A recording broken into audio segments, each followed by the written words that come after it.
Hi friends, ఇక్కడ Honda Shine bike గమనించారంటే oil bolt నుంచి ఆయిల్ అనేది డ్రాప్స్గా అయితే లీకేజ్ అవుతూ ఉంది.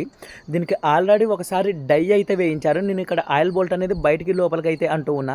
థ్రెడ్డింగ్ ప్రకారం కాకుండా డైరెక్ట్గా అయితే వచ్చేస్తుంది. అలాగే లోపలికి పుష్ చేయగానే డైరెక్ట్గా అయితే వెళ్తుంది.